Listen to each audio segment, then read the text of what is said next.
스튜디오에는 홍성군의회 이상근 전 의장 나와주셨습니다. 오늘 대화 한번 나눠보겠습니다. 안녕하세요. 반갑습니다. 네, 방 기자님 반갑습니다. 오랜만에 뵙는 것 같아요. 몇 년 만에 뵙습니다. 예.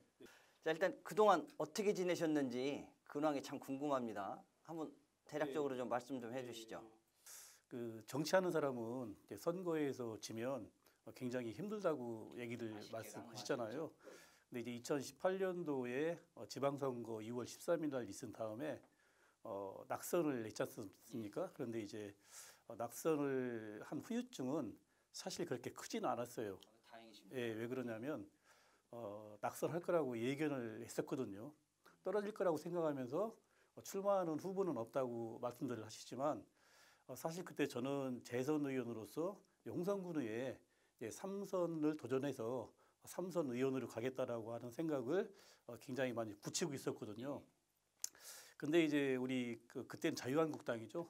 도의원 준비하시던 분이 당에서 판단할 때 지지도가 그렇게 높지가 않다. 그러니까 이제 의장을 한 이상근이가 대타로 도의원에 출마했으면 좋겠다라고 해가지고 선거가 6월 13일인데 4월 초순에 갑자기 당의 방침에 따라서 도의원으로 출마를 해서 도의원으로 출마를 해서 지역구를 한 바퀴 돌아보니까 이거는 힘들겠구나라는 생각이 딱 들더라고요. 역시 예상대로 낙선을 했고 그래서 그런지 사실 후유증은 크진 않았죠. 그냥 본인의 의사와는 조금 다르게 큰 물결에 좀 휩쓸린 면이 좀 있네요. 그때는 우리 자유한국당 소속으로 출마한 모든 분들이 굉장히 힘들었던 선거를 치렀던 그런 선거였던 것 같습니다. 자, 대학 시절 연극 영화를 전공하셨어요. 네. 그런데 정치인이 되셨죠. 네. 정치를 시작하게 된 무슨 특별한 계기가 있으셨나요? 정치를 시작하게 된 아주 특별한 거라기보다도요. 저는 어렸을 때부터 정치를 꼭 하고 싶었었어요. 왜 그랬냐면, 예, 옛날에 우리 대통령 선거를 하게 되면 대통령 선거에 벽보를 다 붙이게 되잖아요. 예, 붙이게 되는데 학교 갔다 와가지고 집 앞에 거기에 이제 대통령 후보자들의 벽보가 쭉 붙어 있더라고요. 뭐 예를 들어서 뭐 1번 박정희, 뭐 2번 김대중, 뭐 윤보선 이런 식으로 저희 뭐 초등학교 1학년 때 있었으니까 그때가 좀 이제 세월이 뭐 60년대 후반 뭐 이때였죠. 초등학교 1학년 있었으니까. 근데 그거를 보고 이제 나도 한번 이 사람 같이 저렇게 한번 해보고 싶다. 그러니까 대통령이 돼보고 싶다. 이제 그런 꿈을 가지면서 나중에 이제 뭐 중학교, 고등학교 거기에 이제 장래 희망 이런 거를 쭉 선생님이 쓰라고 하시잖아요. 그러면 항상 빠지지 않고 썼던 것이 장래 희망, 정치인 이렇게 썼던 기억이 나죠. 그래서 그 꿈이 사실은 어떻게 보면 사람이 이렇게 살아가는 과정 중에서 그런 것들이 조금 본질을 벗어나서 또 삶을 살아가는 경우가 있잖아요. 그런데 다행히 제가 이제 정치인의 꿈을 버리지 않고 지속적으로 할 수 있었던 부분이 서점을 하면서 서점을 하니까 이제 지역에 다양한 분들이 오시잖아요. 그렇죠. 그리고 또 이제 학부모라든지 학교의 선생님이라든지 뭐 그다음에 서점이 동네의 사랑방 역할을 하게 되더라고요. 아침에 한 뭐 7시만 되면 동네 선후배들이 한 10분 정도 모이시는 거예요. 자연스럽게 지역 얘기하고 커피 마시고 이렇게 하다 보니까 지역에 대해서 이러이러한 문제점이 있구나라고 또 눈을 뜨게 되고 뭐 그런 것들을 생각을 하다가 결국은 이제 뭐 홍성에도 있고 뭐 전국에 많이 있겠지만 사회 단체들이 많이 있잖아요. 저 같은 경우는 뭐 문화원 이사도 일을 해봤고 그다음에 뭐 라이온스 회장도 해봤고 뭐 체육단체 회장도 해봤는데 이렇게 지역에서 봉사 아닌 봉사 또 활동을 하다 보니까 지역의 어떤 제도권 안에 들어가는 계기가 자연스럽게 이어지게 된 것 같습니다. 그럼 어렸을 적 꿈을 이루신 거고 일정 부분 행복한 삶을 살아오신 거네요. 초질관 그 꿈을 위해서 노력을 하신 거고 일정 부분 결론도 내셨고. 결론적으로 본다고 하면 어렸을 때 나는 정치를 하고 싶어. 또 장래 희망이 뭐야? 저는 정치인입니다. 이렇게 얘기했던 부분이 사실 뭐 우리 조그만 지방 정치, 생활 정치이긴 하지만 꿈은 이루어졌다라고 말씀드릴 수도 있겠지만 이런 것도 있는 것 같아요. 저는 제가 하고 싶은 정치를 했고 또 한번 낙선을 했지만 그 꿈이 계속 지금 이어져 가고 있는 거거든요. 그거는 어떤 자리가 주는 뭐 영화로움 뭐 이런 게 아니라 나는 저것을 하는 게 즐거워 이런 부분들인 것 같아요. 정치를 하는 게 저는 힘들기도 하지만 참 의미도 있고 재밌다고 생각을 합니다. 자, 그럼 8년 동안의 의정 생활을 하셨습니다. 가장 기억에 남는 일이 있다면 뭐가 있을까요? 제가 8년 동안 의정 생활을 하면서 기억에 남는 부분이 몇 가지가 있습니다. 그 중에서 가장 기억에 남는 부분은 우리 농촌에 있는 학생들이 이제 상위권 대학에 진학을 할 때 농어촌 특별 전형이라는 시험 제도가 있죠. 그러니까 이제 대도시에 비해서 교육 환경이 열악한 이 지방 학생들에게 어떤 그 진학의 기회를 넓혀주는 제도잖아요. 근데 이제 우리 홍성군도 이 농어촌 특별 전형으로 해서 뭐 홍성고등학교라든지 홍성여고 학생들이 상위권 대학, 인류대학 그 진학을 많이 했었습니다. 그런데 2012년도라고 기억이 되는데요. 이제 연세대학교에서 앞으로 자기네들 입시 전형에 농어촌 특별 전형에 농촌에 있는 특목고, 외고 이런 학교들과 이 홍성에 있는 홍고, 홍성여고 학생들을 같이 경합을 시키겠다 이런 입시 전형을 발표를 한 거예요. 그러니까 이제 학부모들이 난리가 났죠. 학부모들이 이제 군청으로 방문하셔가지고 의회 의원들도 군청 회의실로 가서 이제 학부모님들과 회담을 하게 된 거예요. 그러니까 학부모들께서 이거는 홍성군 의회에서 책임지고 연세대학교에서 농특의 특목고 학생들과 경쟁시키겠다는 입시 전형을 폐지시켜달라 이런 요구를 하게 된 거죠. 그래서 그때 저는 초선 의원이었는데 이제 그 대책 특별위원장을 제가 맡았었어요. 맡아가지고 사람들은 사실 그 대책 특별위원장을 맡았을 때 어떤 그 소기의 성과를 내지는 못할 거다라고 말씀들을 많이 하셨거든요. 왜 그러냐면 일개 10만도 안 되는 조그만 군에서 그 연세대학교에서 입시 전형을 발표를 했는데 그거를 과연 뒤집을 수가 있을까? 그렇죠. 더군다나 사립이고. 그렇죠. 예. 이제 그런 의아심을 가졌었는데 저는 이제 이거는 홍성군만의 문제가 아니고 80개 군 농촌 학생들이 보고 있는 혜택이 까딱 잘못하면 바람같이 사라진다. 이런 위기감을 가지고 어떻게 할까 고민을 했었죠. 예, 그러면서 제가 그 특위위원장으로서 그 특위의원들 세 분과 함께 전국 80개 군에 공문을 다 보냈어요. 의회에서. 그래서 취지가 이러니 동참해달라라고 해가지고 80개 군이 홍성군이 지금 연세대학교가 농어촌 특별 전형을 훼손하려고 하는 그거에 대해서 운동하는 것을 우리도 동참하겠다라고 해서 80개 군 의회가 전부 오케이 사인을 다 보내줬고요. 그다음에 저희가 실질적으로 이제 홍성군과 그 세가 비슷하거나 아니면 이제 군 따님에서도 좀 명문 고등학교들이 있잖아요. 그렇죠. 그런 학교들을 도에 하나씩 선정을 해서 전부 찾아다녔어요. 뭐 예를 들어서 거창의 거창고등학교, 뭐 장성의 장성고등학교, 양평의 양평고등학교, 뭐 고창의 고창고등학교 이 학교들을 다 방문을 해서 우리의 취지를 설명을 드렸죠. 그러니까 그분들은 자기네들이 해야 될 일을 홍성군 의회가 대신해 주니까 너무 고맙다. 꼭 농어촌 특별 전형을 지켜달라 이런 말씀을 하셨었고요.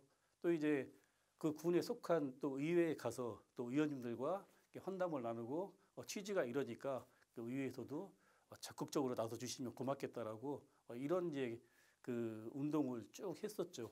그리고 이제 결정적으로 저희가 이 문제를 해결했었던 가장 큰 이유는 그때 이제 교육위원 중에서 고창의 김춘진 의원이라고 계셨어요. 그래서 이제 그분을 고창으로 찾아가서 저희의 취지를 말씀드리고 이 문제는 홍성과 고창뿐만의 문제가 아니라 전국 80개 군의 문제니까 의원님께서 국감장에서 이 문제를 다뤄주셨으면 좋겠다. 이렇게 이제 건의를 드렸죠. 그러니까 그 의원님께서 흔쾌히 그러면 내가 9월에 있을 국감에서 이 문제를 다뤄보겠다라고 말씀을 하시더라고요. 국감 당일날 저희가 국회를 방문했었어요. 올라오라고 또 말씀을 하시더라고요. 그때 이제 전국 80개 군에서 받은 서명을 전부 모아가지고 김친준 의원님께 드렸더니 제일 먼저 받으실 때는 이 서명한 것이 홍성군에서만 받은 거죠? 이렇게 물어보시더라고요. 그래서 아닙니다. 전국 80개 군의 군민들한테 의회를 통해서 받은 거니까 이거를 잘 활용해 주시면 고맙겠다. 이렇게 말씀을 드렸었죠. 그러니까 국감장에서 당시 교육부 장관이 이주호 장관이셨어요. 그분한테 농어촌 특별 전형이 뭔지 아냐 이렇게 이제 포문을 여시더라고요. 그러면서 결국은 그 자리에서 이주호 장관이 답변을 하면서 연세대학교가 이 농특을 훼손하려는 이 제도 입시 전형은 잘못된 거니까 교육부 차원에서 바로 잡겠다 이런 확답을 들었죠. 그래서 의정활동 중에서 가장 기억에 남는 첫 번째가 농어촌 특별 전형을 지켰다라는 부분, 그 부분이 가장 기억에 남고 또 이제 여러 가지가 있는데 그래도 이제 기억에 남는 것 중에 하나가 서산에는 그 해미읍성 있잖아요. 그렇죠. 그리고 거기 해미읍성을 가보게 되면 굉장히 부러운 게 많아요. 굉장히 활성화 있고 활력이 넘치더라고요. 근데 저희가 그 2010년도 초에 해미읍성을 한번 방문했는데 벌써 이제 성이니까 성에 전부 기가 꽂혀 있잖아요. 그렇죠. 예, 그러면 그게 성이다라고 하는 것들이 더 확연히 느껴지잖아요.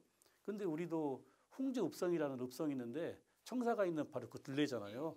그런데 기도 하나가 없는 거예요. 그래서 제가 이제 그 집행부와 질의 답변할 때 아니 해미에는 이렇게 해미읍성을 가지고 길을 꽂아 놓으면서 성의 역할을 할 수 있도록 또 사람들이 호기심을 가질 수 있도록 이렇게 하는데 왜 우리 홍성은 그런 것도 하나 없느냐 했더니 그 다음에 길을 제작해서 성 전체에 길을 꽂았던 일이라든지 또 이제 인구 10만이 넘어가면 행정 조직 개편을 하잖아요. 그렇죠. 조직 개편을 하는데 그때 저는 홍성 발전에 가장 중요한 것은 교육이라고 생각을 했거든요. 그래서 이제 그때 담당 행정팀장한테 같이 얘기를 했어요. 조직 개편의 안을 짜는 거는 공무원들이 하는 거지만 이 안을 통과시켜서 방망이를 두들기는 거는 의회의 역할이니까 만약에 이번 조직 개편 때 교육 지원과를 만들지 않으면 나는 어떤 안도 통과시킬 수가 없다. 이렇게 딜을 한 거죠. 쉽게 얘기하면. 그래서 홍성군 최초로 교육 지원과는 아니지만 교육 체육과를 만들었다는 데 대해서 자부심을 갖고 있죠. 교육 쪽하고 인연이 많으시네요. 예, 결과론적으로 또 의정 활동도 제가 이런 면은 있는 것 같아요. 서점을 하다 보니까 가장 많이 접하는 부분들이 선생님들이잖아요.